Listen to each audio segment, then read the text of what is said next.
Hi, everyone. I am Rachel Teichberg, and thank you so much for joining me for today's Management Insights, where I'll be talking about belief in your products and services and how that is so essential to the value-driven sales strategy you can implement in your practice. So what we need to remember is that belief is fundamental in building trust and driving compliance in your practice. Because it's not just about the recommendation, it's about how well we convey the conviction of that recommendation. Because when clients see how much you believe in the treatment plan, the product, the service, they will too. So let's talk about how you can do that. There's a few ways we'll go through today. So first of all, belief in the outcome, both the tangible and the emotional. So let's say, for instance, there is a dog that comes in that has just been scratching themselves raw with allergies. Their fur is falling out, their skin is all red and inflamed, they've been licking their paws, they have a double ear infection, they're just a mess. And so, of course, the owner comes in feeling super upset, they're a little distraught, they're frustrated, they just hate seeing their pet like this, so they're a little heartbroken about everything, overwhelmed because this has just kind of come out of the blue.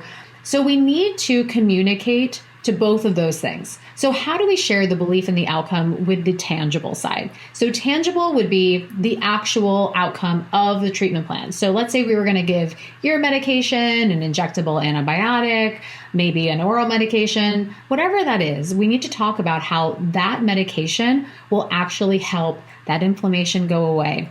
No more scratching late at night. The ear infection will start to go away. They won't be licking their paws anymore. So what are the tangible outcomes? I believe so deeply that this treatment plan will work and will deliver fill in the blank. So that's how we do that. Now, on the emotional side, we need to think about what's going on in the client's head.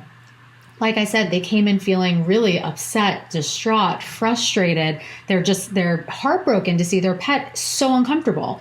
So we can address that too and say, listen, with this treatment plan, they're going to start to feel so much better. I know it's been really hard to see them like this and to be causing themselves so much harm with all that scratching, but almost immediately you're going to start to see that they're going to feel better. It will take a little bit of time for all of it to get fixed, but right away, they're going to feel some level of relief. I can promise you that. And that will address that emotional side for the client. Next, we want to speak with confidence and certainty, so there's no room for wishy-washiness. We got to get rid of all of that. Avoid all the, well, maybe we can do this, or I think I'd like to do this, or what do you think about this? Would this be okay? We need to approach it to say, I can see that your pet is suffering with an ear infection, with a skin infection. There's a lot going on here. Here's what I want to do to make your pet feel better. We're going to do X, Y, and Z. And that feels a lot more confident than something like, maybe if we do antibiotics, they might feel a little bit better, or I'd like to see if we could try this drug. No, tell them exactly what will happen. Next, align the belief with the client values. So I believe so deeply in this product and I needed to align with what the most value to the client. So client clearly values their pet feeling well, right? They don't like seeing them this way. So we can address that.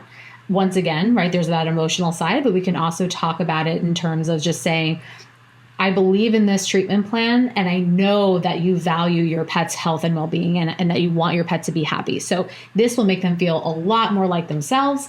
And then maybe the client also said something about how with all the scratching and itching, they haven't gotten any sleep at all. And so you can address that too. Clearly they value their sleep. They want to sleep through the night. So you can even say with this treatment plan, both your pet are going to start to feel better and so are you. And then last, we want to anticipate any doubts or pushback by addressing them up front.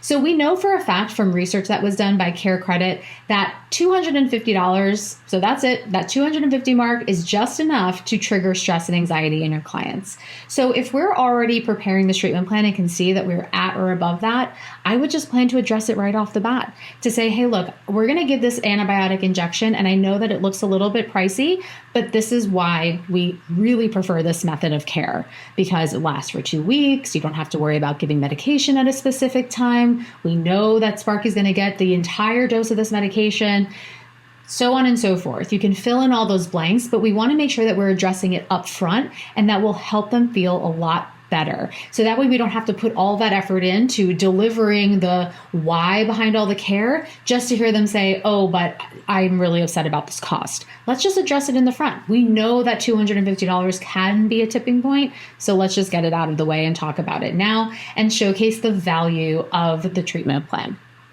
So I hope that was helpful for you as you are trying to navigate maybe a new strategy around sales and communicating value. I highly recommend watching the webinar about value-driven sales in veterinary practices. And please reach out with any questions, and we'll see you on the next Management Insights. Have a great day.